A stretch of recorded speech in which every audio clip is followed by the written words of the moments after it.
I have mastered the elements 1,000 times in 1,000 lifetimes.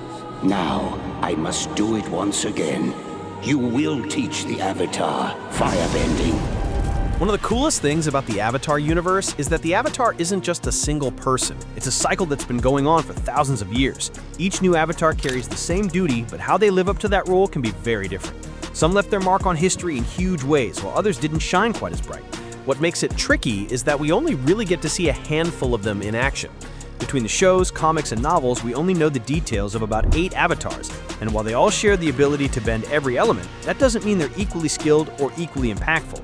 So in this video, I'm ranking the avatars we actually know, placing them from A through D based on their bending ability, their influence, and the moments that proved what they could do. Let's get into it. I'm ready. As I mentioned earlier, we'll be placing each avatar into 4 tiers. At the very top is the Legendary tier, reserved for avatars who truly defined greatness through bending mastery, lasting legacy, and unforgettable feats. Just below that is the Great tier, for those who were powerful and influential, but not quite on that legendary level. Then we have the Decent tier, made up of capable avatars who had their moments, but didn't dominate in the same way. And finally, there's the Modest tier, where we place the ones who simply didn't measure up compared to the rest. So starting at the bottom, the first avatar in the Modest tier has to be Salai. The truth is, we know almost nothing about them. Their era, their nation, their element, and even their accomplishments are lost to history. What's interesting, though, is that they're still remembered in passing as one of the greats, which makes it a bit strange. But with no real details about what they achieved, it's hard to rank them higher. Also sitting in the Modest tier is Avatar Gun. We know even less about him except for one tragic story. He was said to be haunted by the loss of a close friend during a tsunami, after reportedly failing to hold it back. That moment pushed him to step away from his role for a time, before eventually returning to duty. It's a somber piece of history, but unfortunately, that's all we've got on him. Kicking off the C tier is Avatar Szeto. He's a really unique case, not because there's no information on him, but because of the way he chose to live as the Avatar. Instead of embracing the traditional role, Szeto took up a low-level government job in the Fire Nation and eventually worked his way up to become the Fire Lord's Grand Advisor. Rather than fight battles, he believed he could help people through diplomacy and politics. That said, Szeto wasn't just a politician. In fact, the one time we see him in the series is unforgettable. He's the very first character to ever display lava bending, and he does it by controlling 4 volcanoes at once. To me, that's a pretty insane feat. Next in the C tier is Avatar Kuruk. Out of all the avatars, his story might be the most tragic. History remembers him as careless and ineffective, but what people didn't see was that he spent much of his life fighting dark spirits. Every battle in the spirit world chipped away at him, leaving scars no one else could understand. Still, Kuruk was a powerful waterbender. He once surfed an enormous wave and even destroyed an entire uninhabited island while struggling to master his power. It's heartbreaking to think about what he carried alone.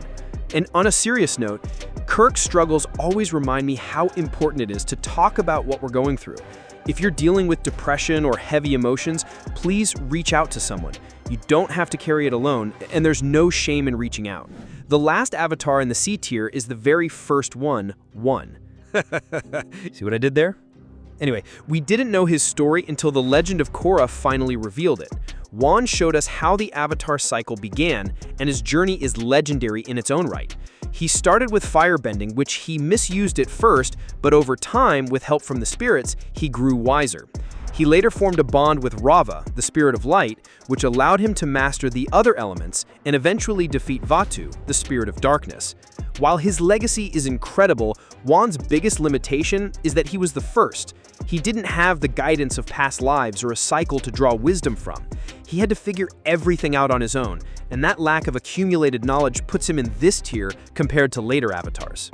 Before we continue, do me a quick favor. If you're enjoying this video, make sure to like and subscribe for more Avatar content.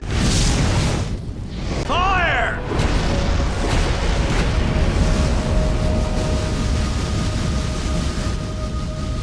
Avatar Roku. The first avatar in the B tier is Roku. He's the first past avatar we meet in the series, appearing as Aang's guide and mentor throughout Avatar: The Last Airbender. Roku's spirit shows up multiple times to help Aang, starting with the Fire Temple on Crescent Island. Roku wasn't perfect, though. He struggled a lot with waterbending, and even the Avatar state gave him trouble. It actually took him 5 months just to enter it for the first time, and when he did, he completely lost control, destroying the top half of the fire temple and triggering a volcanic eruption nearby. Not exactly the smoothest first try. But Roku did grow into a powerful bender. He mastered all the elements, casually handled Sozin in their confrontation, literally melting through the palace floor before wiping out an entire wing of the Fire Nation palace with a wave of airbending. That said, I can't help but think he dropped the ball. He had the chance to end Sozin before things got out of hand. If he'd acted differently, maybe the 100-Year War would never have happened. What do you think? Let me know in the comments. I'm sparing you, Sozin. I'm letting you go in the name of our past friendship. But I warn you, even a single step out of line will result in your permanent end.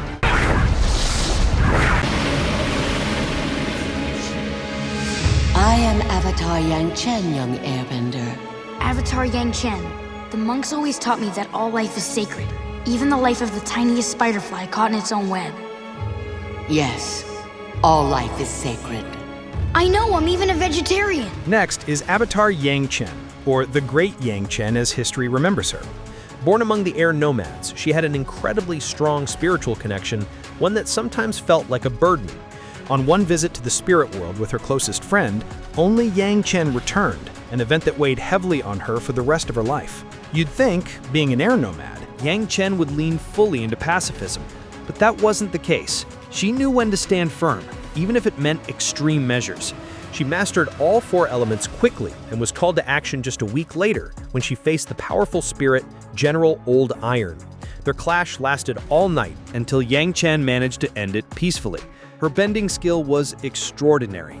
Her airbending was so refined that people say she could alter the weather itself. That's why Yangchen's remembered as one of the greatest avatars. She found the balance between spirit and strength and left behind a legacy of peace that lasted for generations.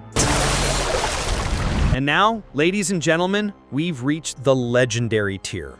The first avatar here is Korra. Korra, please come in here. Avatar, you gotta deal with it! Out of every avatar we know, only Aang and Korra discovered their identity before turning 16.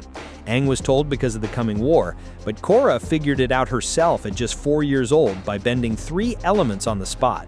Even though she was naturally gifted, what really defined Korra was how she overcame her weaknesses. She struggled with airbending and with her spiritual connection, but pushing past those challenges led to some of her greatest accomplishments. Korra bent pure spiritual energy strong enough to level Republic City, and even opened a new spirit portal. Thanks to her quick mastery of airbending, she was the only one Amon couldn't completely take down, even after he stripped her bending.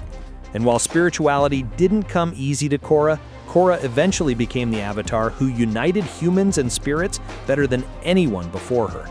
On top of that, she's incredibly tough.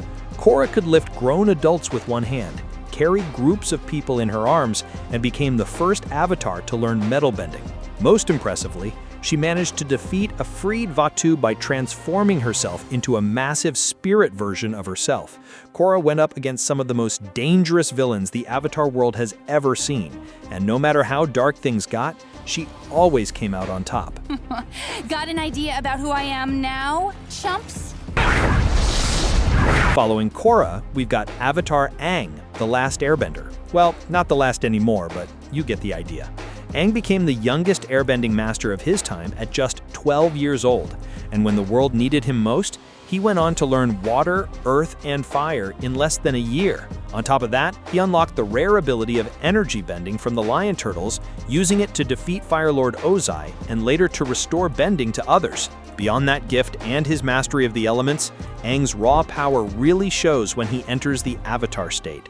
At his peak, it's like watching a natural disaster given form. Yet what makes him remarkable is his ability to control that power and restrain it, even taking away Ozai's bending instead of ending his life. His compassion and respect for life made him one of the strongest avatars, not just in ability, but in spirit. And his accomplishments didn't stop with the war. Aang forged bonds with the spirits. He made difficult choices when the balance between humans and spirits was at risk. Alongside Fire Lord Zuko, he rebuilt what was broken, founding the United Republic of Nations, a place where people from every nation, benders and non-benders alike, could finally live together in peace. That's not just power, that's a legacy worthy of a legendary tier. I can't believe a year ago my purpose in life was hunting you down. And now, we're friends. yeah, we are friends. I can't believe a year ago I was still frozen in a block of ice. The world's so different now. And it's gonna be even more different. We'll rebuild it together.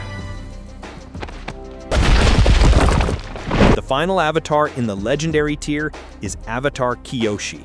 Kyoshi was nothing short of overpowered. She was known as a merciless force of nature, and with that strength, she accomplished some of the most remarkable feats in Avatar history.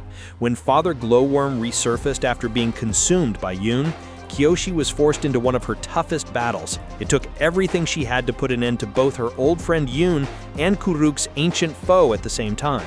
Before that final confrontation, she trained for a month under a healer named Atuat, mastering advanced waterbending techniques, including how to lower the body's temperature to slow down death itself. Kyoshi's legacy only grew from there.